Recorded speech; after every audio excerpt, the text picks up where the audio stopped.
Hi, everybody in podcast land and also on YouTube. I'm James. I'm David. I'm Riley. And this is the Carpool Critics Movie Podcast, where today we are covering the second movie in the Cornetto Trilogy from Edgar Wright, Hot Fuzz from 2007. Hot Fuzz! Hot Fuzz! And spoiler alert for those who haven't seen it before, it's a movie. And if you're in our Just warning you. And if you're in our convoy of listeners who watch the movies ahead of time, next week we're doing something different. We are doing an Indian movie, which apparently is amazing, called Andandun. I'm told by these fans that have written in a lot that it's not like the picture of a Bollywood movie that a lot of Westerners have. It's actually a sick movie. It's got really high ratings. Which I'm excited for because I don't have a picture of I've never seen a Bollywood movie. I have literally no idea. Slumdog Millionaire? Yeah. That's not Indian. That's not Bollywood. And I should also say that Jabby Koay, the YouTuber who interviewed me on his channel, sent us this big giant list of Indian movies that we can check out. Nice. And this movie was like a cross-reference. Venn diagram. Yeah, it overlapped with the suggestions. Everyone is suggesting very seamless self-promo. I appreciate it. This must be like a real classic. Yeah, anyway, well, I'm excited to do we'll it. find out. We will. But this week, it's Hot Fuzz all day. That's right. So, David, you're the Edgar Wright lover guy. Yeah, you're the reason we're doing this. I'm the only sane person, is what you're saying. Let's have it. Have you ever fired a gun in the air and gone, 9 out of 10, 9 out of 10, 9 out of 10, 9 out of 10? Oh, wow. Oh, man, I think this might be a theme. We'll see if you, with your slogan, James, but here's mine. Hot Fuzzed! It's easy to see. This one was a pretty good movie. 7.5 out of 10. Nice. That's higher than you gave Shaun of the Dead. It was it? Yeah, I think you gave like I a forgot 6.5. You gave a 6.5 to Shaun of the Dead. No, I definitely like this one a lot better. Yeah. I was kind of like, okay, I can get this. Nice. But Oh, it's growing on you. It still didn't, I don't know. But I think it dragged on a little bit too much, but. You're going to be on the right side soon. Okay. You're going to be far right. Edgar Wright conservative. Oh, I see what you're saying. Sorry. Yeah, with a W. I thought you were saying you were the right opinion. What's yours? Hot Fuzz, guaranteed to make you exhale a chuckle from your nose at least once every 25 minutes. 6.5 out of 10. 6.5? I actually liked it less than Shaun of the Dead. Really? There were moments I would have. Okay, it's kind of like Justice League. There was moments where I was like, "Oh, this is pretty funny. This deserves a pretty high rating." Yeah. But then there's lots of other moments where I was like, "I just want this to be over." So I ended up having to give it a 6.5. But it oscillates for me between like a 5 and a 7.5. It's interesting. For me, this is the most consistently good Cornetto Trilogy movie, but it definitely drags in the middle section. I think it could lose 15 minutes and be a much better movie for it. Yeah. Yeah, it has a couple. Okay, we'll talk about some of the other issues later. But right now. A message from our sponsor. We're brought to you by Private Internet Access VPN. PIA helps you hide your true IP address so that you can bypass geo restrictions and censorship. You can connect up to 10 devices at once, and it includes an internet kill switch. Gunshots. If your VPN gets disconnected involuntarily. PIA is available for Windows, Mac, Android, iOS, and even as a goddamn Chrome extension, so check it out at lmg.gg/carpoolcritics. Does anyone actually get killed in this movie? Yeah. I mean, other than the murder victims? I don't know. Funny sentence. Yeah, it is weird when you have that montage at the end of everyone like having survived.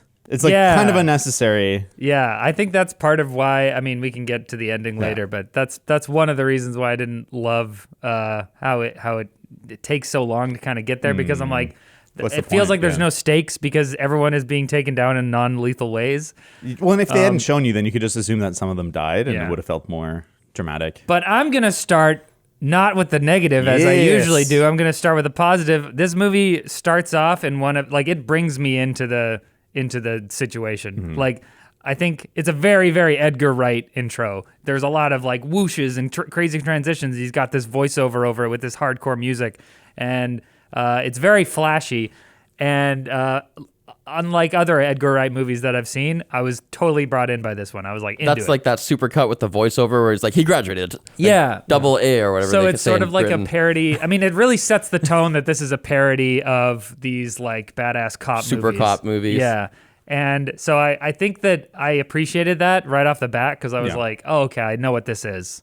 I don't know. Well, I agree. I think that intro really sets the tone in a lot of ways. And I think this movie is much more is more of a cop movie through and through than Shaun of the Dead is a zombie movie through and through. I think like, by the end of Shaun of the Dead, the zombiness is kind of fighting the comediness, but here they're using the copness of it to bring the extremes out and really make it ridiculous. And I think that it kind of flows better. It has a better unity than Shaun of the Dead, in my opinion. But Yeah, it's like this movie is a parody of cop movies, like Bad Boys. But Shaun of the Dead was more like using zombies as a vehicle to tell another story. Right. Totally. I think that's what I liked about the tone. This is very clearly a cop movie or like an action movie with comedy. Totally. Yeah. Well, and they don't circumvent. Tighter, Yeah. It's the integration is tighter. They don't. What I like about it is they don't circumvent the tropes. Like they have Nicholas Angel or Nick Frost's character say all the cheesy cop one-liners. Not even the like playtime's over. That sucks. But the like, I think you need to like turn off sometimes. And he like looks at him. He's like, I don't know how. And it's like a half self-serious moment, but it is goofy because it's two bros drinking a beer on their couch watching like Bad Boys. Yeah. And I think I appreciate that this movie isn't afraid of like people misunderstanding what its intention is. Right. And I think that works for me, that it's a little more self-sincere in some ways. Right on. Well, I think for people who haven't seen it in a while, let's and by let's I mean let me tell you what happened. Nicholas Angel, the best cop in the London police, is promoted to sergeant and reassigned to Sanford, Gloucestershire, a small town that regularly wins Village of the Year. Angel is soon frustrated by the lazy and incompetent local police, including his partner Danny Butterman, son of Inspector Frank Butterman, Angel's superior. When townspeople start showing up dead, Angel is the only one that suspects foul play, but eventually starts to convince Danny, who constantly asks Angel about the exciting part of police work. Angel suspects that businessman Simon Skinner committed the murders to prevent a property deal from taking place that would have put his supermarket out of business.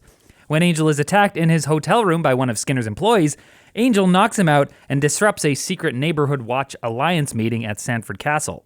Inspector Frank Butterman appears, revealing that he and the Watch actually carried out the murders for various petty reasons, as each victim supposedly threatened Sanford's chances of winning Village of the Year. After a brief chase, Danny appears and fakes killing Angel, urging him to return to London for his own safety. But while paying for petrol on the way back to the city, Angel sees a rack of films he and Danny bonded over and heads back to Sanford. The next day, Angel loads up with confiscated guns from the police station and engages in a shootout with the NWA, not the rapper group, convincing the rest of the police force that Frank is bad. The situation ends in a showdown at a model version of the village where Skinner is impaled through the jaw on a church spire, and Frank is caught after being attacked by the Swan that I didn't mention earlier. The London police arrive and ask Angel to come back, but he stays in Sanford. While doing paperwork for the arrests, this is what I'm talking about dragging on here. While doing paperwork for the arrests, one last NWA member shoots at Angel, but Danny jumps in front. And in the struggle, a naval mine kept in the station is triggered, destroying the building. 1 year later, Angel has been promoted to inspector with Danny as sergeant, and boy, are they gonna have some more adventures. Bro time. Fun stuff. It's a bromance. Yeah, I understand what you're saying about the end, especially because the rest of the movie, the whole thing's just a little bit too long. But it's hard because that's such a cop trope. Is like they needed the whole station to blow up at some point. Exactly. And you need to like have like everything's good, but like something bad's gonna happen. Yeah, I felt conflicted during that. I was like, it still isn't over, another thing. Yeah. But then when it was all rubble and he's like picking up his injured friend, I was like, okay, that's awesome. Yeah, stay with me, daddy. Stay with me, daddy, or whatever he's saying. Like whatever cheesy line. I guess maybe that's a reason why it didn't speak to me. Like, I like this movie better than Shaun of the Dead, but I still kind of had this like, it's like on the outside looking in sort of situation because I haven't seen Lethal Weapon, I haven't seen Die Hard, I haven't seen Bad Boys. I'm familiar with them, and I'm familiar with the genre broadly. You know, I like a lot of the tropes that happen. I'm like, I've experienced this in some form or another, but I'm not like a fan. Yeah. So I don't like. Yeah, a lot of the things in this movie meant to appeal to fans of the genre didn't just kind of went over my head. Well, this is the first time you guys have both watched Hot Fuzz. Yeah. It's one of those things. I probably would have gone about somewhere in between what you guys gave it the first time I watched it, and the more you watch it, again, it's just like I feel like the movie gives you more and more permission to laugh, or you feel like you're like, oh, I get like this is the part I'm supposed to laugh, and you just kind of understand, I guess, the intent behind stuff a little bit more. Okay, and you laugh more and more and more, and it just gets better and better. But I know you don't like that. It seems a little less layered than the and tight and fast than Shaun of the Dead. Shaun of the Dead seemed like there was so many more callbacks. There is, and I think that like we both praised and criticized it for it. And I think Shaun of the Dead has a good variety of how it's doing like the setup payoffs. But there's a lot of like, we're going to say one thing one time and then it's going to pay off later. And this one, I think they have a better pacing of how they do it. There's a lot less of them, but there's a few of those, like we say something, oh, like he'll be in bits tomorrow. He's in bits tomorrow. But then there's like the swan joke where it's like a visual joke that they set up and it's its own comedy scene and then it comes back one time and then it pays off in the absolute finale and it's freaking sweet. And there's enough space between those moments. When that swan came back later, I was like, yes! Yeah, exactly. Actually, I have a swan question. Was there a shot in the movie of the swan like handcuffed by its swan neck? I didn't see that. I've never noticed that. That's in the screenplay. That's so. I was reading. I didn't see that. I was reading the screenplay, and it's like describing how everyone's arrested, and it's like, and the swan's in the back of a squad car, handcuffed by its like tubular neck. Yeah. And I don't remember that, but I feel don't know why they would have cut that. That's They were sweet. probably like animal rights activists might not like it. It wasn't even a real. No. I don't know. It's still. The neck is a vulnerable Spot for a appendage. swan. I know, but like, don't you look at like a goose or a swan's neck and just want to grab them? And just want to handcuff it handles. to It's just a something? good It's handle. like the design concept of affordance. You know, affordance is like, you know, a door handle shaped like this. It urges you to grab and twist the handle. right. Like this design can be intuitive if it's shaped in an ergonomic way. And a bird's long neck like that is just like, it affords choking. Like, I want to grab it and shake you. Yeah, Just that's a why bit. they evolved that feature is because it was functional for people to grab. No, that's why they hiss at you. No, that's fair. That's fair. Yeah. Go ahead. No, I like the deaths in this movie. I think they're kind of goofy in the right way, but it's I don't know how I feel about like just the violence. I guess it feels so unnecessary. I don't know, like how gory it is. It doesn't feel like it's adding or it doesn't really feel like it's taking away. But I'm just like, oh, it's really drawing attention to the violence in a way that like, it doesn't really need it. I guess That almost seemed like a vestige of Shaun of the Dead. Like when the church kind of spire breaks off and then the guy's head just like explodes. Yeah, and that it's would like stretching his neck out and shit. That would have Honestly. fit in Shaun of the Dead. Yeah. 'Cause that was like more horror-y. Yeah. But in action movies, you don't always see that like gore of that kind of type. It was almost like the wrong tone of gore. Yeah, it was very confusing. I mean, even that first shot where it shows the two severed heads at the car accident scene, I was kind of like, oh, geez, that's kind of gruesome. It feels like it went from 0 to 100 of gore very quickly. Because the rest of the movie, like outside of the death scene, it's not particularly violent. Like it's violent, but it's not like yeah. Well, and then there's no consequences. The to garden violence. shears in the lady's neck, Yeah. there's a lot. I feel like they could have done it in a little bit less of a. Not, I mean, at the same time, it didn't really bother me that much, but I was just kind of like, oh, that's weird. It just feels like young man being like, haha, I like violence, so I'm going to put as much violence as I possibly can in this movie. Well, that's what even though it action doesn't movies have really as fit. well. Like if you think about like the Expendables and stuff, and like someone's gonna be in a tool shed and grab saw blades and then use them as shuriken, and then someone's gonna take that saw blade right in the head. But it might be kind of an But like the buddy cop movies though aren't particularly violent. Like Yeah. Point Break and Bad Boys 2 are the main influences of this movie. And Bad Boys is like violent, but like I don't really remember like severed. I can't really remember Bad Boys 2. People get shot and stuff, but I think that in that genre, you'd be more likely if somebody did like throw a saw blade at somebody or whatever, you would be less likely to show like a full front-on shot of it you'd see embedding the in back the chest. angle and Yeah. like And it's sticking out of their head. Yeah. Or like And then they lots fall of out of people, frame. lots of people falling out of windows or like catching grenades and be like, no. Yeah, and then you Yeah. cut to a wide shot of the building and Yeah. stuff like that. Man, the spire falling on his head just like it looked like a Silent Hill character or something for a totally. second. I was like, Inverse oh, pyramid head, yeah. It was horrifying. Yeah, especially because he moves a bit and like doesn't immediately collapse. In the defense of the movie, I think it's not just a parody of this cop genre. There seem to be a couple scenes that are other genres as well. I seem to remember there being like a kind of horror-y type of scene at the beginning. So I think it's a cross-genre kind of For sure. And I mean like homage. by the time you understand what the conspiracy is, it's for sure like it's like a cult conspiracy. Yeah. And so like it makes sense that like in that sense there's crazy It's violence. almost like Wicker Man in that way. And I love The that greater stuff. good. I love how they unveil it too. Like right away you understand like the greater good is something that they all are like fighting for. Yeah, and I like the whodunit aspect where it goes from being I've uncovered this convoluted plot that totally makes sense and everyone's motive is clear. It's like, actually, no, it's way simpler than that. It's actually just the stupidest, pettiest thing you can imagine. Yeah, I love that. And I mean, that's a great play on cop stuff because it's like usually you have the villain monologue at the end where everything kind of comes together and it's so complicated. But like you said, it's so dumb. And that works in this universe where it's like they're just people that want to win the fucking Village of the Year contest. Yeah. That's all they care about. For some reason, like, I think that's a funny idea, but then when it came around in the movie, I would remember just being distinctly unimpressed. I don't know.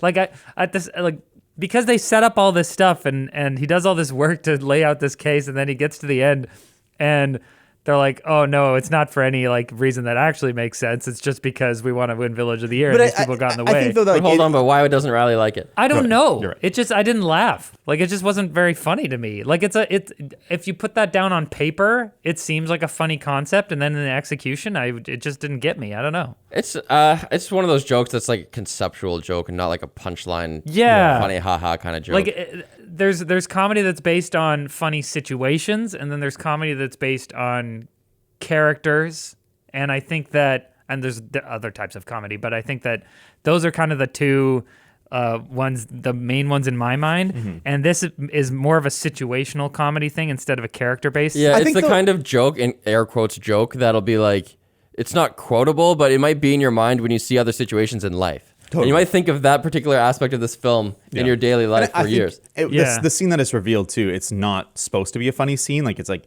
both Buttermen have betrayed Angel, and it's like it's kind of like a dramatic scene where it's like, oh man, I can't believe the police chief's on. Oh no, my best friend is now betraying me, and it's kind of sandwiched in between that. So I don't think it's supposed to be a laugh out loud moment. I think it's supposed to be like a, huh.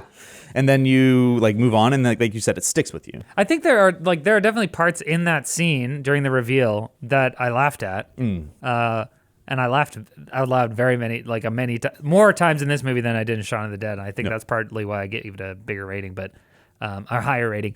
But when they were like, they're all chanting, "We did it for the greater good, the greater good," and he's like, "Stop it!" He's like, "Shut up!" That was funny. I like too when he's fallen through the grounds or whatever, and he's like seeing all the dead people and the voiceovers from before, like crusty jugglers, crusty jugglers. It's like he walks out of the trailer that they were in. Oh, I love that. Man, the bit about like how Frank's wife killed herself because of travelers. Because they lost the Village of the Year that year. Yeah. And they said silly. something about gypsies, and I was like, oof. I don't know if this is like saying something about racism there, or whether it's like, well, I think so. Window dressing. I think though, like we can get into it a little bit later, because I think it is about like I don't know what the official word is, but like Disney fascism versus like the status quo, and like police, how like police kind of plays into it. So I think there is a little bit of like an intellectual side to like why these like this town of old white people are rejecting any newcomers or any gypsies, to use the offensive term. Yeah. So I think there's an intellectual side to it as well, but I want to maybe save that for later. Right. Sure. Best laugh is like, "You're a doctor, deal with it." And then Daddy's like, "Yeah, motherfucker." That was the best, and that's during one of those Michael Bay sweeping like 180 shots. That whole sequence to me is like my whole favorite part of the whole movie, because they've set up that whole walkthrough of the town square before, where it's like when the first time he's jogging through, and every character that will be in that gunfight is there, and they're like, "Hi, Sergeant. Hi, Sergeant. Hi, Sergeant." And then having it be like a stupid over the top action scene on top of Danny teaming up with him, like when he fucking walks up on the horse and he has all the guns, and Danny sees him and he's like so excited. I love their relationship, but like in the climax, how excited Danny is about being part of this gunfight is so awesome. Like when he knocks out Yarf Narf guy, I can't remember his name. And he's like, oh, he's like frozen or whatever. He's like, oh, did you say cool line? Like, did you say like cool off or whatever? He's like, no, but this time I said this. He's like, oh, you're off the fucking chain. Yeah, that's sweet. And that's totally in line with his whole arc, basically. At the beginning of the movie, he's like, have you ever shot somebody? Have you ever been in a gunfight? Yeah. I love it. Yeah, I like how you expect Danny to do some maturing into like being less of like a kid who just cares about these cool cop movies or whatever. But it's actually Nicholas who also does some like more humanizing. I like the direction of his character, because he starts out as being this like badass who seems to like, he's the best at what he does, you know? You think that he is this character to be praised, but really he's emotionally stunted. He can't maintain his relationship because he can't shut off or whatever. And he tells Danny while they're in the pub, in one of their bonding moments that the reason he wanted to be a cop is because he saw someone like one of his family members was a cop, and he thought that was so cool. So at 9 years old, or 12 years old, he starts arresting bullies on the playground and stuff. And you're like, oh, this guy just never progressed past this point where he idolized the idea of a police officer, right?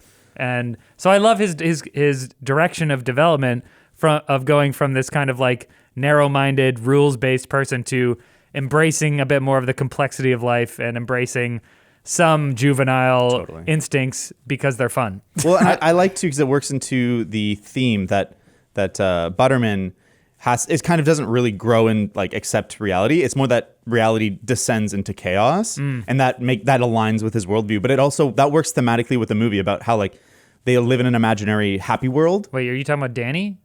Or Danny, Frank? yeah, Danny. Okay, sorry. But I think Frank Butterman's kind of doing his own thing. Yeah. He's not, but it works with the idea of an imaginary town facade on top of what's really going on. And it works, I think, in cooperation with that character stability, or I guess world change. Yeah, I appreciated how that was kind of like a parallel storyline where like Danny wanted all of this like crazy shit to happen, and turns out that there is crazy shit happening, and then we see that actually come to the surface. Yeah.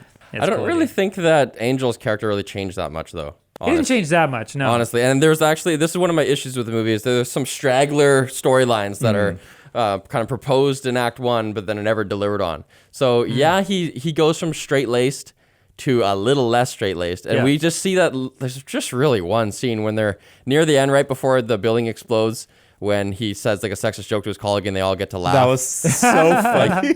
That's like only scene we get where it's like, oh, he's different now. Yeah. But No, that's not true. I don't agree. Because I think that the main question that they pose is when he's talking to Cate Blanchett, and she's like, you'll never be okay until you learn to love someone more than the police force. And I think the movie's trying to say that him and Danny Butterman are that relationship. That by learning to love him more, he has learned to like let go. It's a bromance. I don't know, because the problem I have with that explanation is that Danny is himself a cop and in the police force.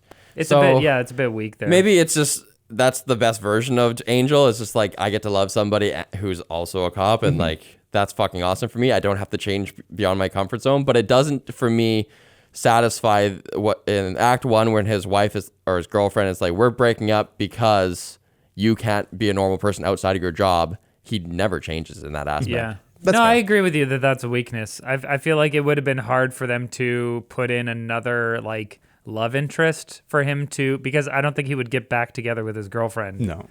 Well, she could have shown up at the end when the other cop showed up from London, I suppose. I guess so, but then it's like, okay, is she gonna move to Sanford? And why would she show up? Like, because Yeah. how could he demonstrate that he like had a life outside Yeah. of copdom Yeah. when he doesn't? So At I all. think given this with the screenplay as it would be hard to kind of add that in without making So the a question is major- then, why do they even have it at the beginning? This interaction with his girlfriend. Well, it's because it's a bromance, and I think that they're setting up the bromance, and maybe it didn't like land for you, but I think that that's like the emotional core of the movie. And for me, I really like that is like his bromance with Nick Frost and like how they grow out of it, and it like flourishes into a Japanese peace lily that needs to be I dig watered. all that. That all makes sense to me. I think they should have just removed the one little thread about you can't switch it off. Because But that's such a cop trope. That's such a like. Yeah, it is. It is. Yeah.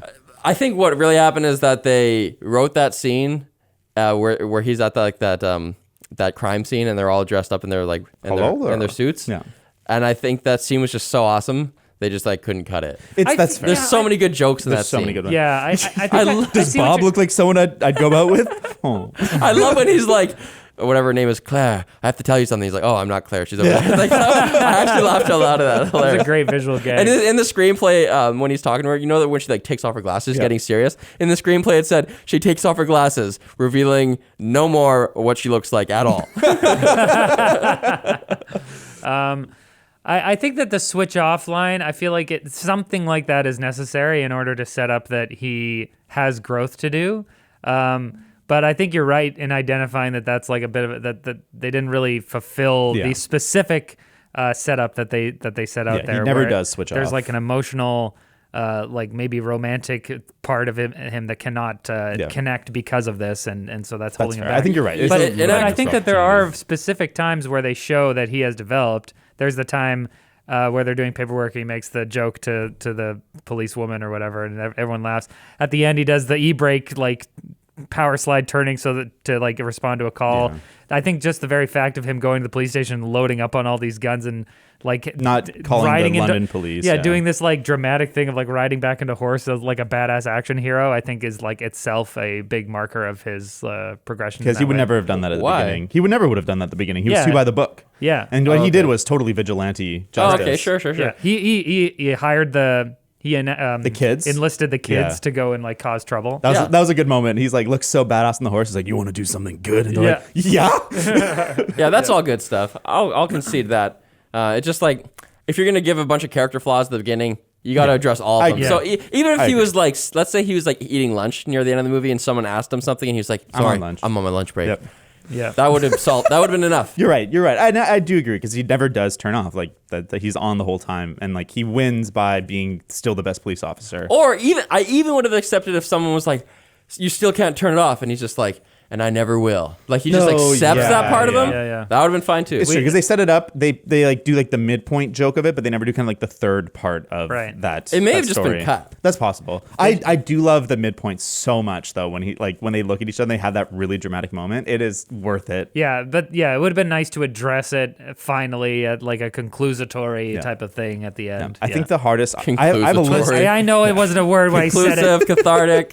There's a lot of good jokes in this movie, but one of my favorite ones is that whole like Baz Luhrmann Romeo and Juliet reenactment. Like it's just the end when they're like killing themselves. But when he takes the poison and she's like, Daphne, thought some poison doth hang off thy lips or whatever, and kisses him, but he's like, and he like leans up and He's keeps like kissing her. leading up. Yeah. Oh yeah, that part was sweet. Yeah. I feel like that kind of section, sort of the like from the beginning to the midpoint. I think that like I was laughing a lot, and then second half I laughed a lot less. It just, yeah. Well, the second half is when it goes way more action movie, and I Yeah. think I remember distinctly when they have like a big shootout, and then they're in the grocery store having another shootout, which goes really long. Yeah. And I just remember being like, enough. I was honest, fair. man. The whole end shootout was. We mentioned this really quickly in the beginning of the podcast, but it was so frustrating to me because everyone's got these big badass guns, and they're like, "We're going hard. We got the tactical gear." No one gets really injured. None of like, the police officers, even when yeah. they get a hit with the shotgun, it's just in someone's shoulder, and they just go and then it's like, okay, I guess they're fine. Well, and it's so weird because they've set up such a violent stakes before Yeah. that it's weird that the gunfight is just like whatever, police gunfight. I generally do not want more gore, and I know that we just talked about how like the excessive gore in some sections of film is like a little much, but like I feel like I'm asking for some people to die. Yeah, some heads to explode or whatever. Like a few of the neighborhood watch people should die, but I guess it's like it's like a small town, and that's kind of part of the charm of the whole movie is the juxtaposition of this like hard action cop stuff into this like small dreary country town, and it would feel kind of weird if like the old people died. Yeah. Well, But- Edgar Wright loves the callbacks. Maybe he just wanted to have that second iteration of the mugshot montage thing. Yeah. Because they did that twice in the movie, and Right. everyone lives through that gunfight, so therefore you get to like, oh, we got a Yeah. lot of paperwork to do, book them, and then it does all And the maybe mugshots that's again. just like it's a comedy, and it would kind of ruin the vibe if people actually like died. But I don't know. There would be but like some people got murdered. There can be comedic justice on like, let's say they built up one of these characters being like an annoying strata council person, and then they die in a way that's related to that and comedic. Then you could be like, ha, yes, just desserts. Yeah. Like the structure they built to preserve the building for the strata reasons falls on them or whatever. Yeah. Yeah, you can make that work. It's probably because of my preference for immersion, where Yeah. it's like I don't want to think about the fact that it's a movie.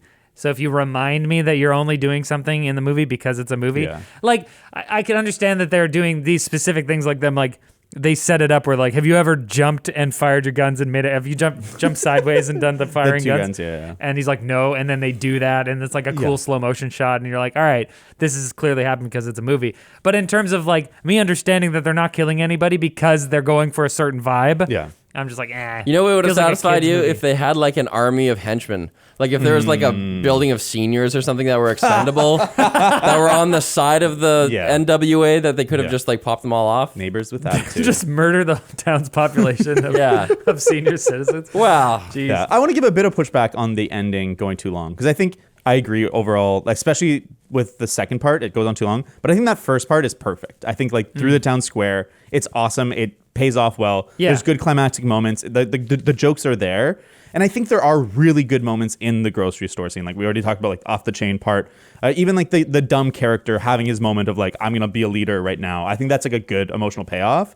I'm not saying any of those scenes it just goes in full should be removed. I think they should just all be compressed. I agree. And I actually don't think it's just the ending that goes long. I think that this movie is probably 25 minutes too long throughout. Yeah. So I would just remove like 10 minutes from each act probably. Yeah, I think that's fair. Like in the beginning, you have this it's unclear where Act 1 ends. And not that, like we've spoken before about, like in TV, Act 1 ends, it's usually like a commercial break. But in movies, it can be looser, and maybe only like screenwriters actually know when it's happening. But the audience does know, insofar as when Act 1 is over, the audience is sitting there and they go, I know what this movie's about now. Like, I know where this is going now.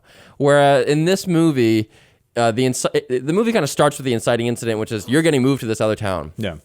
Then when he arrives there, that's kind of like now you've left normal world and you're in bizarre world. You're in this weird small town. Yeah. However, so I guess that's the beginning of Act 2, but maybe it's not, because like he then spends, 20 minutes in this small town while it's boring. Yeah. And then there's a murder, and now the movie is starting. That's when we have the lock-in, where we have the hero with stakes and a goal and obstacles, and that is 40 minutes in. Yeah. It's hard too, because like it kind of felt like there was two low points, which is usually the end of Act 2, where like that one of the low points is when him and Nick Frost get into the argument and Nick Frost runs away in the rain. But then there's like the real end of Act 2, which is when he goes to confront them about the cult, and then they turn it on him, and he has to run away. That's kind of like, I guess, the real end of Act 2. I heard somebody describe this movie as 3 movies in one, and I hadn't really thought about it until they said that, and I was like, oh yeah, that kind of makes sense, because the first movie is him as this hardcore cop, and then oh my gosh, he has to go to the countryside, and like, oh, that's the fish out of water type of situation, and then there's like a mystery thriller in the middle,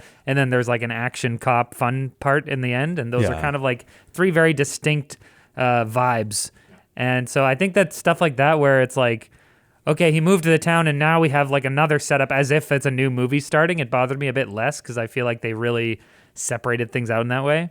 I with also, a really cool traveling montage of him on the train. Yeah, classic. Really great. With what David's speaking to, I noticed there's a double All Is Lost, where he's like disgraced, like his theories falls apart, and then he goes, oh, I got it. Yep. It's multiple murderers. And then he runs back into the station, and then just immediately gets like, no, it's not. And you had no evidence of that. It was like an idea he had, but he had no evidence of it. And then that gets blown apart again. I'm like, that kind of was a weird pacing. I'm guessing that for me. they're just like, okay, we need to have this scene in the movie where no one believes him or whatever. Like, what was the Yeah. deal with that? It doesn't add a super lots. Yeah, I think when there's movies like this that attempt to parody and it's a loving parody. Like when we say parody, we're not saying that it's like completely making fun of them. Spaceballs they're to Star yeah, Wars. Yeah. yeah, Spaceballs. That was a major problem we have with Spaceballs, where it's like, this doesn't feel like a parody so much as it just feels like a mockery. Yeah. And this isn't it's not a spoof. It's a loving send up.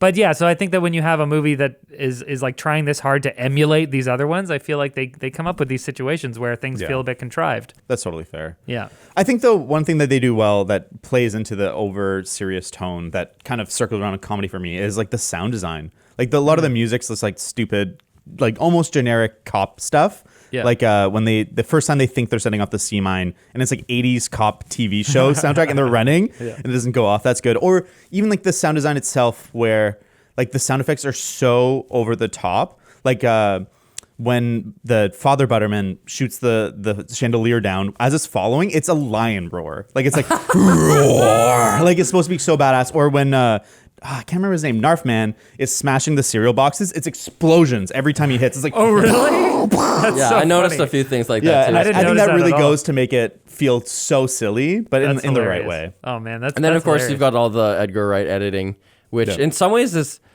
I get kind of tired of by the end of the movie, but there's other moments where I just like had to applaud to my screen. Like when near the beginning, he's just moved to the new town, and he goes to his like hotel room and he hangs, there's a close-up shot of hanging his coat on the hook, like the day's over, but then he can't sleep. and he takes the coat off the hook, yeah. and then now that's just like such good visual storytelling. Like, Right. Edgar Wright's awesome at that. Yeah, I think that's one of his great talents is like using the frame to tell the intention of what's going on or like the emotion behind it. Right. And it works really well. And it's hard because like his movies are a parody of early noughts police movies, and so they're always going to be tied to that era. Now that we're Or this one is, this I one. know. Oh, yeah, sorry, Yeah. not all his movies are parody comedies. Well, but that's But what it's just it's a timed movie, and it still holds up, I think, very well. But a lot of those tropes feel dated, and so playing on top of the tropes, the dated tropes, it's still going to feel a little dated. Well, but this is kind of what I was saying earlier, and in the earlier podcast about Shaun of the Dead, all of these sort of like whoosh, whoosh, whoosh, crazy transition sounds really bother me. Not the sounds, the whole montages, the quick little cuts and stuff. It bothers me in other movies because I'm like, why are you doing this? I don't understand. Like it's flashy, it's style, it's aesthetic. But for what? And in this one, I love all of them. I don't think there was one of these sort of very Edgar Wright-esque where I was like, okay, we'll get it, because it was like consistent with the tone of the genre. Yeah. that like makes you sense. say, like because it's this parody of a cop movie, and cop movies always have these sort of like, let's go, Yeah. Yeah. Grab your badge and your car keys and your gun, and then yeah, speed off and with yeah, the sirens blaring. So it was completely consistent. This was probably, I mean, we haven't seen World's End, but I think I've seen, I guess, 3 or 4 Edgar Wright movies at this point. This is probably my favorite one. Okay, I don't want to say that it's better than Scott Pilgrim, but It's so different though. It's like different. Not comparable. It's different, but this is the one where the Edgar Wrighty stuff has bothered me the least. That's fair. Yeah. I think that to me this is like the sweet spot if you don't particularly like his style, where it's like it's very Edgar Wright, but it really does serve the movie more than it's like the movie serving his style. Yeah. And it's always a fine line. Like with Wes Anderson, it's the same thing. There's some movies where his story is designed to serve his style, and I think his best movies are when the style serves the story. Yeah. And it's such a fine line, and like one movie can do a bit of both. I wonder if there are movies or directors where they can like completely switch between different styles in this way. Because I feel like for most directors, you watch and you're like, this is this type of director's movie. But are there like chameleon directors? For sure. Who, like Spielberg, Tony Spielberg, Scott. Yeah. Spielberg? Yeah. Well, Because like there's Spielbergian action, but then there's all his like serious stuff. And there was a phase where he was kind of going in between both. yeah, I guess so. But There's like, there's directors that are more interested in like the invisible side of it, of creating an emotion without showing their watermark. Like I'd say like Ron Howard's kind of the same, where he doesn't have a style, he just has like a feeling. And you could be like, oh, this movie is like schmaltzy, so maybe it's Ron Howard. Yeah. But he's kind of switching between not feelings but genres at least. yeah, I mean, I guess I'd be interested to find out if there's like a director who has done like an Edgar Wright-esque crazy action, super aesthetic, crazy thing, and then also like a super heavy drama or something, like Sam Raimi. He's done horror and Spider-Man. But they're all Sam Raimi movies. They're all like got a similar style. Oh yeah. I'm sure there is. I just can't think of stuff. I'm so bad at thinking of stuff on the spot. It's so hard. It's I okay. feel like this movie- You let us know later, David. You're the one who knows. This We movie don't. taught me that I have preferences and taste, because I kind of thought like sometimes I fear You didn't know before? well, sometimes I fear that I just like everything. Oh. And I'm like, oh, I love Tenet. Why doesn't David? How could you not like Christopher Nolan movies? Rise of Skywalker was great. I like every movie, but then I watch Edgar Wright movies, and I'm just like, so many people love these movies, and I don't hate them, but I'm just like, bah.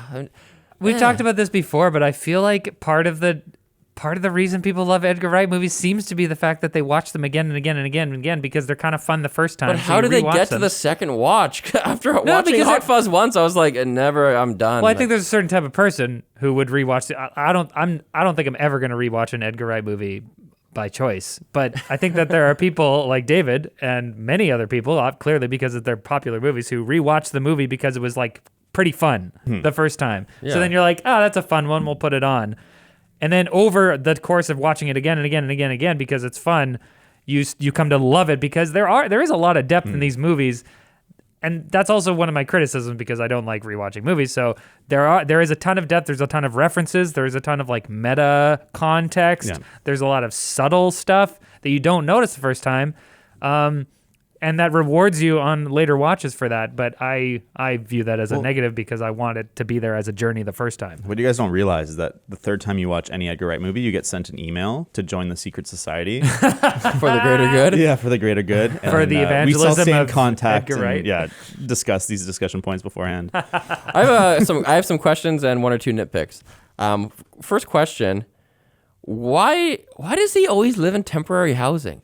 At the beginning of the movie, it said that because of his divorce, he's living just in the barracks with the like in the garrison with the other cops. And then when he moves to the new town, they say that they've set up lodgings for him, but they're not ready yet. So then he ends up staying in that hotel. Is there some kind of significance to that? There's definitely some symbolism here. Or is it just a convenience just so that he has to interact with more townspeople because he lives in this hotel and like... Fascist. Yeah. Hag. That was That's a so great great joke. Yeah. because I was like, she said fascist, and I was like, wait, what movie is it? What year? What year is this movie from? Because I was like, this is like that's something that someone would put in a modern movie. I mean, obviously, people have thought the police are a fascist organization. Various people have thought that over the course of many generations. But yeah, it was so funny. She just blurts it out. I was like, is this saying something about police?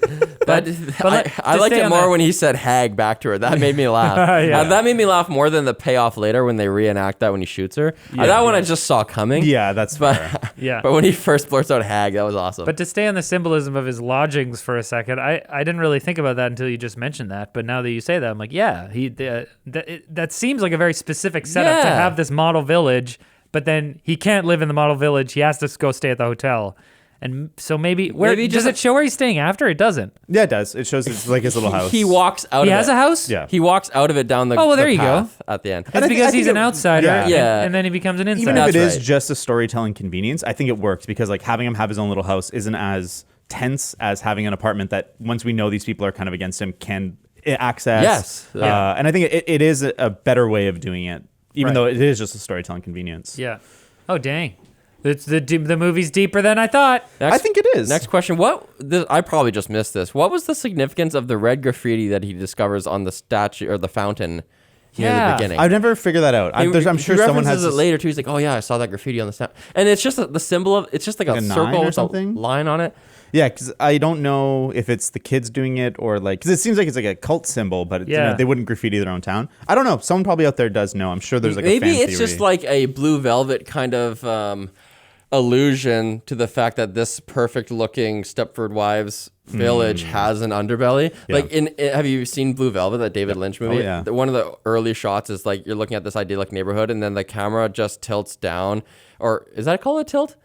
It doesn't pivot this way. It like the camera goes down and then it tracks down through the grass and then it goes into like the undergrowth and then you see like worms and stuff in the soil. And it's like, ooh, visual, like, it's a beautiful suburban town, but there's a gross underbelly. That's fair. Yeah, I don't know. Yeah, I'm seeing a couple references to because it's a 9. It's the graffiti is a 9. And apparently the number appears a number of times throughout the movie. Huh. Is that the number of people on the council?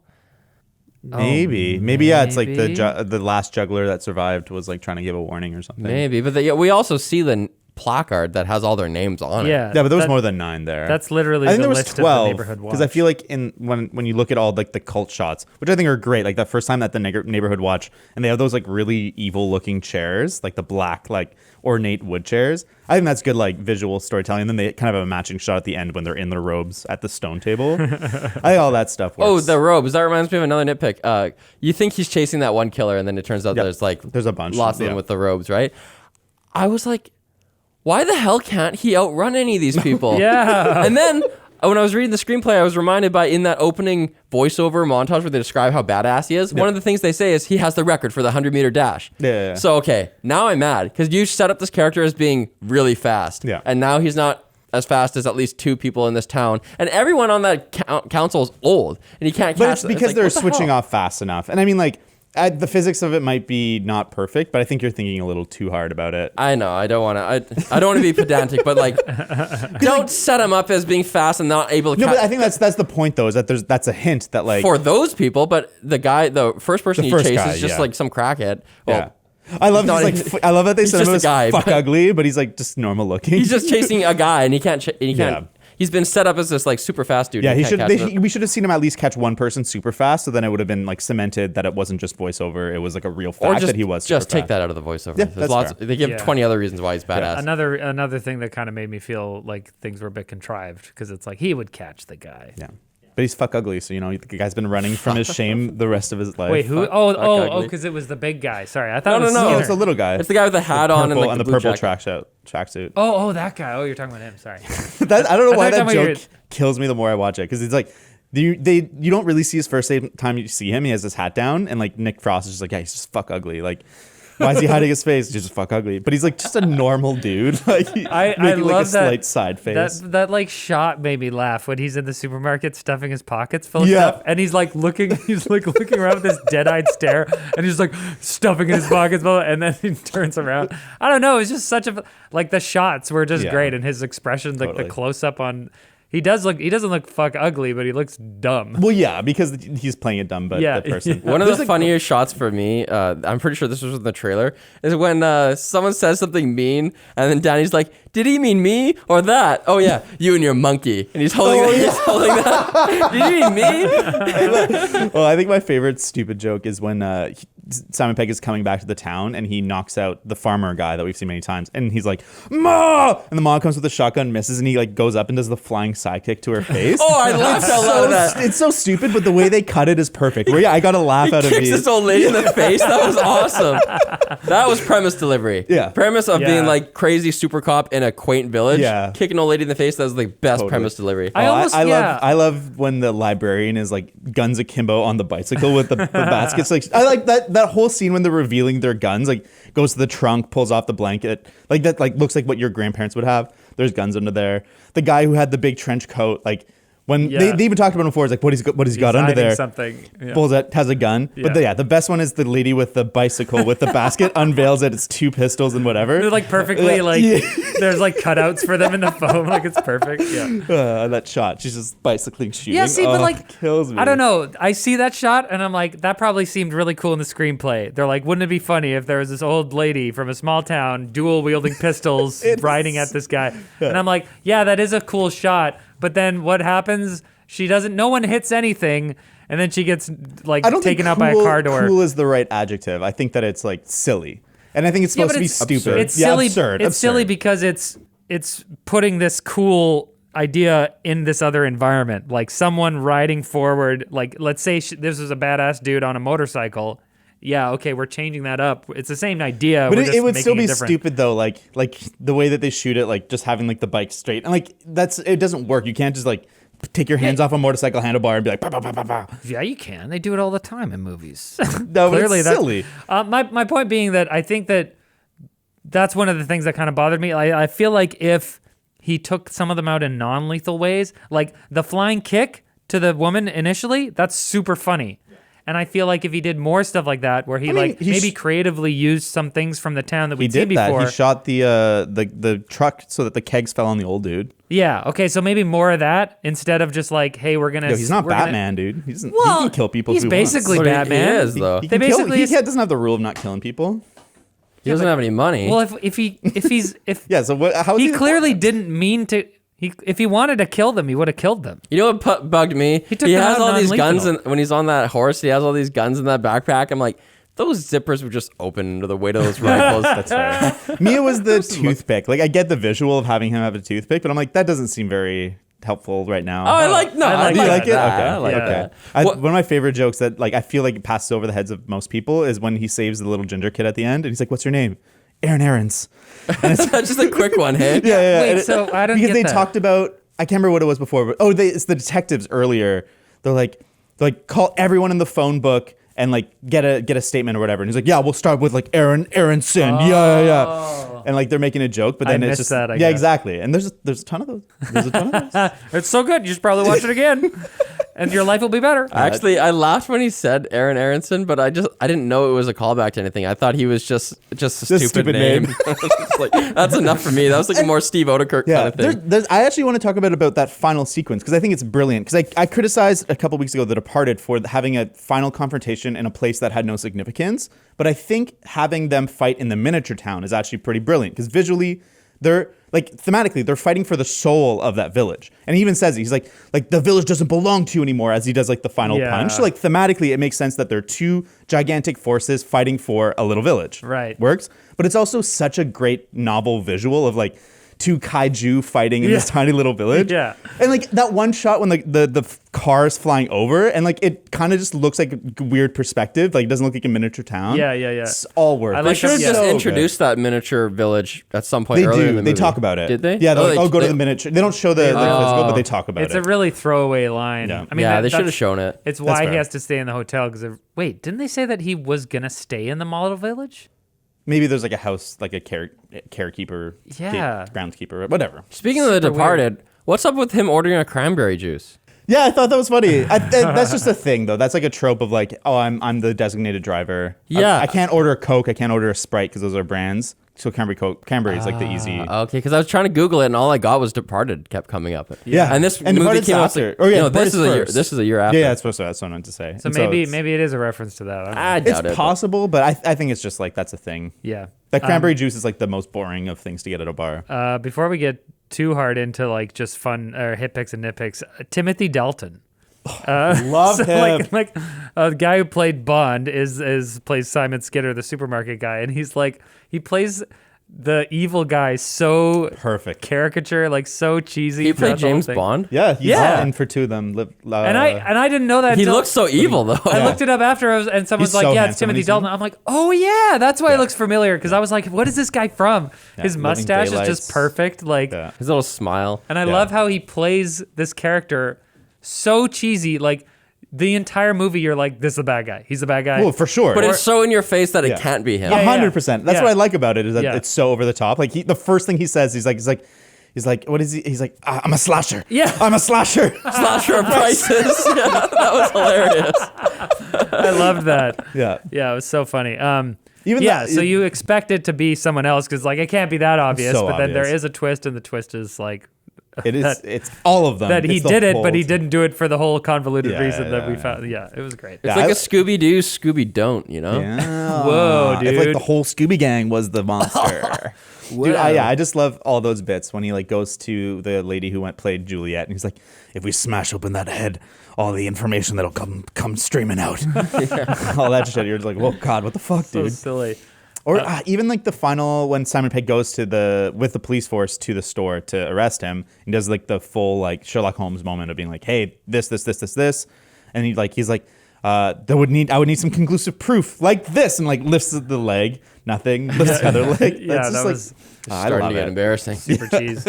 I love it. Probably my favorite comedic moment in the movie. It's stupid, but it's the part where Frank Butterman, the inspector, is telling Angel that he's like, you know, your predecessor went crazy and he had something you don't. And he's like, what is it? He's like, a great big bushy beard. Come on. Like, he just takes him for a tour. And he's like, Yeah. it was just so silly and That's bombastic. your favorite moment? That's my favorite moment. It was so funny. But it also works too because it's so distinctive that it sticks with you. And then when it happens, when you see the guy with the beard at the end, even with the voiceover, you're just like, oh yes, it all makes sense now. You know why it's so funny is because that scene is kind of like serious. Yeah. He's like, your predecessor had a mental breakdown, and blah, blah, blah. We're like, oh my gosh. And it's kind of like the tone comes down. He's like, wait, what did he have that I don't? It's like, a great big bushy beard. Come on. Yeah, one of my It favorites. just gets out of the chair as he finishes the line. Yeah. It's just great. I like the setup of the notepad too, like the way that they kind of like imbue it with power, sort of when he does like he's confronting the speeding guy who will later die, and he's just asking questions, writing stuff, and he's like, and Danny's so impressed, like, how did you do that? He's like, oh, the notepad's the most important thing, and then later he'll put it in Nick Angel's pocket, and then he'll do the eye trick using the notepad. So it's like a combination of two different joke lineups. Wait. Back up. What's What the eye happened? trick? What? Remember when he's like, they're having a serious moment at the bar, and he like makes it look like he's popping his eye out. Oh, yeah, right, And the right. blood comes out. Yeah. And so they're using that as half of the setup for the like when he stabs him. Oh. Yeah, Oh, see? here we go. Yeah, so then he stabs him, and then it's blood comes out, but it's the ketchup, which is the payoff for the eye Right. joke, but it's protected because of the payoff from the notepad joke. I was And he wondering, gave him the notepad earlier. gave He him said, the notepad. don't Right. leave without your Yeah. notepad. I was wondering how he got the ketchup in there, and he slipped it to him with the notepad. When Yeah. he gave it, he's like, "This is the most important thing." Because I love Great. that moment too when you think that Danny's part of it and you're like, no, and he's so heartbroken, and you really see it in Simon Pegg. Simon Pegg's a great actor. Like he's so heartbroken that Danny's betraying him. Yeah. But then it's like, no. But he's still not fully on board yet. And they have to like go their separate ways. Oh, I just love it. Danny's so dumb, man. But he's so sweet. He's so sweet. Yeah, and I think that's what I wanted to say earlier when I was talking about the character arcs, that Nicholas Angel has this arc going from almost too grown up to accepting a little bit of juvenileness. And Danny goes from being like not grown up enough to getting to participate in the cool adult stuff. But it's revealed throughout the course of the movie that he has emotional intelligence. Mm-hmm. And he has been going along with his dad's like scheme because he's, it's his only family left, and he doesn't, he's got this like, he's torn because his mother is gone. So he's like, how can I betray my dad in this way? But we see later he helps convince the remaining police officers that they should turn against his dad. Do you guys? I still can't tell if Danny knew all along or if his dad had just talked to him before this confrontation. Sorry? Because like Danny knows when the confrontation happens and the tables get turned on Nicholas Angel because he's going to arrest them, but then Butterman shows up and then Danny shows up and that turns the tables. Yeah, and then. Does he, at that point, has Frank and Danny, have they had like years of communication, or did Frank just talk to him, be like, hey, this is what's going on, we need to stop? So I think that it is implied that Danny, when he takes him out of the trunk after doing the fake killing thing, he says, oh, I knew that they were taking, like getting rid of people, but he thought that they were just like getting them out of the town. Oh, you're right, yeah, so he knew about that. He didn't know that they were killing people. That's fair. Yeah. That's fair. Guys, do you want a way better, like, offensive symbol than the middle finger is fucking jog on. So is that a British thing? It's up yours. Oh. Just like stick it up there. You're doing like the two finger thing. The two finger, yeah. For radio listeners, I'm doing the offensive British gesture, which is the two fingers up. It's way better because if you give someone the finger, they've won. They're like they know you're mad. Right. So you need like an offensive gesture that's just like way more chill. I like the like that. That's like I don't really see what you're doing. They're watching a video. The brushing your fingers out from under your chin. It's like Mediterranean, I think. Yeah. No, the Mediterranean one is like that. I don't like that one as much. It's where you take your hand. Stop doing these checks. I think the thing under the chin is Italian, maybe. Maybe. But it's something where you over like there. brush your hand under your chin and like, but that's a good one. But the British two fingers swing up. Yeah, because I don't. It's a good one. I'm with you on this. I don't know exactly why, but it seems like there's a bit more control required to do this sort of like two fingers up gesture. Yeah, the finger is just like you're being kind of like a pissy baby. Yeah. Yeah, the middle finger. Yeah. The Guys. two fingers up, it's like, I am of sound mind enough to do this very specific, I don't know, gesture. Yeah. Maybe, I don't know. The thing is with the middle finger, there's so many ways to present it. Do you put the thumb in, thumb out? Is it sideways? Yeah. Well, with the thumb out, it's more like a rock on type of situation. Like, It's been the establishment. Yeah. Do you think, has that British two finger thing been co-opted by various subgenres of music? Like, you know how like you could picture Fred Durst or something like, with the middle fingers out? Probably. I don't know. Probably. Man. I got a bit of a nitpick or just a confusing thing. What the hell was up with Joyce? Joyce is the female police officer having wearing the fake boobs. Yeah, for Danny's birthday. It's because it's like the whole point is that it's like kind of a toxic workplace. Like it's so not woman friendly. Yeah, but she's figured out a way to fit in. I guess. I was just so confused though because it's so quick. Like it's like they don't center on it at all. She kind of walks in and it's like a really quick shot. There's a continuity error too, where she's holding the cake and she has the boobs on in one shot, and she's still holding the cake and they're gone in another shot. But I think it works to like be part of that joke of like, hey, it's really like toxic in this workplace, but like she's figured out a way to navigate it and maybe not an unhealthy, or maybe in an unhealthy way. Because I think I would almost expect one of the male workers to be wearing them as like a joke, like you like these, don't you? Blah, blah, blah. But I think the fact that she's wearing them, I mean, I can see this. It makes it a bit more of like a joke because it's like instead of a man wearing fake boobs, it's a woman wearing fake boobs on top of real boobs, over actual boobs. Yeah, I love it. It was just very confusing. I don't know why, but yeah, all those like toxic workplace jokes I found so funny. Like yeah, it's like police force, nope, police, whatever. I can't remember what it is. Service. And then, Sean is, or not Sean, Nick Frost is like, oh, you don't mind a little police force, huh? And it's just like everyone laughing. And like everyone just like has like the cheesy police, like we did it laugh. And then someone throws a trash can at him. And you're like, what the fuck? Yeah, that was great. Oh, yeah. And then he used that trash can. That's a recurring joke. That was also it's not, that's my maybe second favorite joke in the early game. because after they talk to the detectives, Danny's like, yeah, talking to him's a bit of an uphill. Oh no, they call him the Andes. Oh, we call him the yeah. Andes, and Danny's like, well, because talking to him's a bit of an uphill climb, innit, Dad? And then it bonk.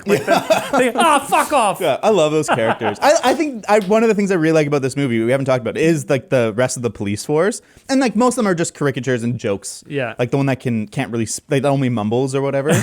But they know how to navigate them and have them just enough that it's really funny. Like And there's a narrative element there where they team up. That's teamwork is part of Angel's arc, right? Yep. He goes from being a lone wolf to getting them all as a team and then going out together. Yeah. Right. Like, I love that scene when they go to the farmer's house and they need to have the guy who mumbles translate and then Nick Frost translate to Simon Pegg. Oh, that's a great comedic setup. That was good. Also, some great cameos. That guy is what's his name? Filch. Yeah. From the Harry Potter movies.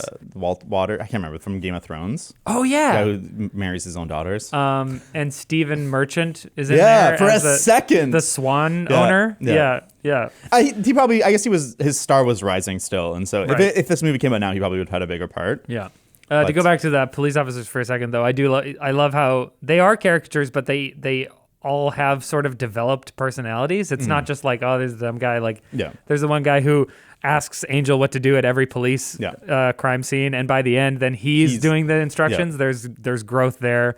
The Andes kind of change a little bit. Yeah. But they all have very specific things that's their thing, and I can dig that. Well, I guess they grow because like their main like differentiator is how oppositional they are right from the beginning, and then they agree to help him, and so that's growth in its own way, I guess. It's part of the again, he's integrating into the town. Yeah, they're funny, man. That pair was funny, and then that's the kid from Shaun of the Dead, like the sassy kid at the TV store, is one of the detectives. I know he looks different. Oh, the guy with the mustache or the other one? They both have mustaches. Oh God. I got a mustache. I think the taller one. Okay. The prettier one. The prettier one, sure. There's one that seems to have more lines than the other. That's yeah. One is like a comedian I recognize from somewhere else. I can't remember from what though. The shot where they're like, I forget what part of the movie it is, but where they go off screen and then one pops and then he back pops in. back in for a second and so pops out funny. again. Yeah. There's a bunch of times like that where people exit the frame in like a funny way. Like you already said the part where Danny, he's like, you don't know how to switch off, and he runs away holding his hat. It's like a pretty serious scene, and then that happens, and it's just like, it makes me laugh. Funny. Is he still Did you holding a laugh at that, monkey? James? Probably like a. James, that's funny. It was. I exhaled through my nose. I felt like I laughed less in this movie, but the quality of laughs were higher than Shaun of the Dead. And maybe it's just because I haven't rewatched this one as much, but I feel like there was a lot of like actually laugh out loud jokes. Yeah. You're making me question myself here. I'm pulling a Riley. Like as you guys talk about this, I'm like, yeah, that sounds like a good movie, doesn't it? But like, was I just in a bad mood? Was I hungry? What's going on? But no, I think it's just they're few and far between. Like that's fair. There are lots of good jokes, but there's just not enough, and I found myself kind of bored sometimes. But I think though, like I said, the more you rewatch it, I think more of it reads as part of building the comedy, like the police tropesness of it. Feel like they're working towards those big like punchline moments. Yeah. And then there's also like just catching a few more punchlines that help feel like the space between jokes is less. Yeah. But Sure. That's why it's really hard to review comedies, is that it is so subjective, where it's just like, what's your type of comedy? What mood are you in? How hungry are you? Like, there's so many elements that go to just like, I'm not going to enjoy this or I'm going to enjoy this. I think more for comedies than any other genre. Yeah. And I think that's what I was going to say that the problem with comedies is that they often sacrifice like a coherent plot or character development or whatever for laughs. And I think one of the beautiful things about this Edgar Wright, Simon Pegg, Nick Frost partnership or whatever is that they are able to make these movies that are hilarious and also have these elements that you expect to see in a good movie. But yeah, like I said, most of the time the flash and the substance of it is a bit too distracting for me. I think even Edgar Wright suffers a little bit from that, where comedy, either by the end it's not very funny and your story's fine, or it's funny and the story suffered. And I think, like we talked about in Shaun of the Dead, it becomes too serious, and I think the comedy suffers for it. This one, like at World's End, maybe we'll cover it, but we'll see. but the ending really fucking I sucks. thought we will cover it. Are we going to? I thought we were doing this Cornetto trilogy. Maybe. Well- But the Scott Pilgrim is coming out like this month, so we might Well, have yeah, to skip we'll do ahead. it at some We'll point. figure it out. Whatever. I will Anyway. admit, though, I walked into this room this morning. I was like, I have no desire to do another one of these. I feel like my mind's just made. I have my fully formed opinion on Edgar Wright movies and how Oh, wow. I respond to them. I'm just like, yeah, I've seen them. I know they're okay for me. Well, okay, so I've seen a couple things that reference the Cornetto trilogy as being like distinct phases of human development. So like Shaun of the Dead is kind of like the main character is a slacker, and then he kind of becomes a bit more of an adult. And in this one, he starts out as like a adult who thinks that he has everything figured out, and then he learns that life is a little bit more complex. And so it's like, okay, where are things going to go in World's End? I haven't seen it. So I want to find out where the It's a good where movie. A meta think- narrative like that doesn't change the experience of the actual watching experience of the 2 hours when you're sitting there. Though. I think Sure, yes but- and no though, because it is the same character or the same actors, and so like there is like when you watch Shaun of the Dead, you're shaping an idea of Simon Pegg, so that you're bringing that idea that you've shaped into the next movie. So Okay. it's not like a direct like, oh, because that happened in this movie, this is this, but because you have a new idea of what Simon Pegg is like, Yeah. then you can bring that baggage with you into the next one. Sure. And I think the same thing is true with At World's End. Yeah, I think watching We this should cover it. No, I thought it was already Hell decided yeah. we would Hell cover it. yeah. I think that watching this movie, I almost watched this more as a story about the relationship and the development of Edgar Wright and this filmmaking partnership or the group. Yeah. I almost watched it more as like another episode of this overall meta story instead of like a distinct movie, and I think that's maybe why I liked it. Not completely why, but I think that's part of why I liked it more than Shaun of the Dead, because I was kind of bought in already. I've seen the first episode, and now I'm in the second episode, and now I'm kind of like, all right, you don't need to prove to me as much that this is something I should watch. I think I should watch it a little bit. So I think that's a part of why I like it. I remember this movie. I worked at the movie theater when this movie came out, and I remember some people being like, "Why is no one seeing this movie? It's so amazing." Hot and then Fuzz? other people coming out and being like, "It was okay." Yeah, I think we're a good example of like how Edgar Wright movies just don't appeal to everyone. Like I remember Scott Pilgrim, half the group I was with hated it. They're like, that's the worst movie I've ever seen, and half of us were like, that was the sickest movie we've ever seen. That's crazy. I've never been on this side of the coin before. I'm always the one being like, "You don't like Tarantino? What's wrong with you? You don't like Kubrick movies? What's wrong with you?" Now I'm finally like, "Yeah, it's okay. Take it or leave it." I want to make it clear that I'm still not overall like a fan of Edgar Wright and these people, but I liked this one a lot more, and I think I recognize that it's objectively Yeah. a pretty good movie. It's funny. I predicted on stream that you would definitely like Hot Fuzz better, and I was 100% right for the Nice. reasons why. I knew it. I Awesome. know Hot Fuzz, and I know you, Riley. Speaking of subtle plugs, I want to talk a little bit about the like theme of it, and it's like kind of expressly stated, but it's about like this Disney fascism that exists in our world versus like the law or like the status quo. what is Disney fascism? Well, I don't know. There's probably a better term for it, where it's just like this make-believe world where everything is perfect, in the sense that like Disney World is, or Yeah. when they tried to make Disney tried to become its own government and have like a neighborhood, like suburbs that are Disney suburbs. They tried. Yeah. Oh. Like a company town? Yeah, exactly. And you could buy a house, and but you'd have to live by Disney rules. Like you couldn't. I can't remember what the rules are. But you couldn't couldn't swear. drink. You couldn't swear. Shit like Wait, that. really? Yeah. There's a really good Wisecrack video. I think it's Wisecrack video on it. I It's love Wisecrack. really interesting, and it's about basically like making a perfect town that's like safe and whatever. But like really, it's about like Disney fascism, and I found that very interesting in this movie. Just I don't know, like. Oh man, I need to You gotta watch some it, man. videos It's on that. so That seems interesting. super interesting. It's super fucked up. But this idea of the idyllic town, and I think like we're seeing that in the political state in North America as well. Of like, that's kind of how fascism is coming forward. Is people wanting to have their perfect world that Right. represents them perfectly. Some golden era that never actually existed. Yeah, exactly. I feel like, okay, on one level, I agree with you that things like this exist.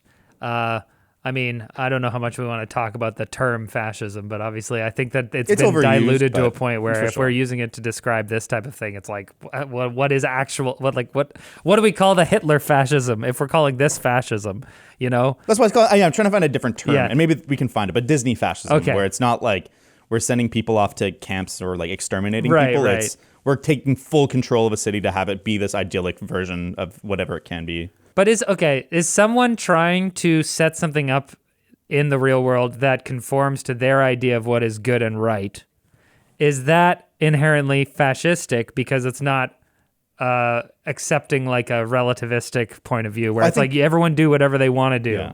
I think there's a line, and like it's been a little bit while since I watched that video, but like the punishment for missing the rules were like very severe, like banishment. There's a Star Trek episode about that. In Next Generation, they go to that like utopia planet, and everyone's blonde and hot, and then they're like playing frisbee, and then Wesley like steps on a plant, and then the punishment is death. Yeah. Oh dang. Well, yeah, I mean that's fascism, 100%. I mean, wouldn't you say that in this town it's fascism, where if you oppose the idyllic nature, you die? Wait, do you die? In this town? In this movie. In what movie? Hot Fuzz. Oh, in Hot Fuzz. Yeah. Sorry. Yeah. Yes. To me, this is fascism. Totally. Yeah. As it relates to this movie, I completely agree with you. That given the fact that they kill anybody who steps out of, or not even that they step out of line because they don't even necessarily know that that's the rules. Yeah. When they just do something that is jeopardize the prize. When they do something that it's against the goals of the secret cabal running the town, they get taken out. Yeah, sure. Yeah, that's fascism, 100%. I thought when you were talking about Disney fascism, you're referring to this Disney town. Yeah, I'm like, okay, well, they didn't kill people. I'm assuming that they're just like, maybe you can't they did. live here. Then they just didn't have a Nick Angel. Maybe they did, and they It's froze their pretty dark. heads. I can't remember the full details of it, but I would recommend it to the audience. I recommend it to you, Riley. I recommend it to you, James, and I recommend it to me to rewatch. I'm gonna check it out. Yeah, my nitpicks though. I think my least favorite point in this whole movie. Oh, you want to keep going? You don't understand that? I mean, I don't. I really don't. Let's go. Okay, no, fair enough. Go to the nitpicks. My least favorite thing in the whole movie is when they're on the chase heading towards the miniature town, and Butterman's like bang bang as he shoots. Not funny, super weird. Just pull me out of it. Really? I don't know. Okay. I think at that point the movie had taken such a left turn into complete silliness. Yeah. Like I think that in the first half it's a parody of a cop movie, but it's still a cop movie. Yeah. And so you're kind of like, all right, there's jokes and we're making jokes, but people are actually dying and there's actually a case that we actually care about whether Angel is going to solve this case and stuff. But by the end of it, it's just full on. If it starts out as a loving parody, it ends as like a straight up spoof. Yeah. And Nick Frost sticking his hand out the window going bang bang as he fires the gun was just like perfectly tonally. Yeah. It was tonally consistent with the way that the movie had gone off the rails at That's that point. fair. So I was That's kind of like, fair. what? Yeah. I laughed, but it was also kind of like, oh, are you kidding me? Like, Yeah. I don't know. Yeah, there's just a few too many like cop one-liners. I think that totally take me out of it. Like when he knocks out Narf Man, and he's like, "Playtime's over." I was like, nah. Yeah. It's not a good enough one-liner. Like if it was a sick one-liner, like that'd be fine. But I want to say enough. you've said narf and yarf a number of times, and Yarp. it's yarp. Yarp, you're right. Yarp. I was thinking Pinky in the Brain. I've been watching the Animaniacs show, so that's why. Yarp. Any other nitpicks? No, I think that's a great joke too. When like you've only seen him say "yarp," and then he's like on the radio, he's like, "Oh, is he gonna get up or whatever?" And he's like, "Narp." That was genius. That's a part of the movie where I'm like, did they reverse engineer? Like, did they start from that joke, scene yeah. and write the character backwards? Maybe. Like, how can we have a character where he's able to impersonate him on the radio? Yeah. That was really good. Oh, and also, sorry, what, do you have another one? No, I love it. I love it. A major nitpick for me is the station blowing up.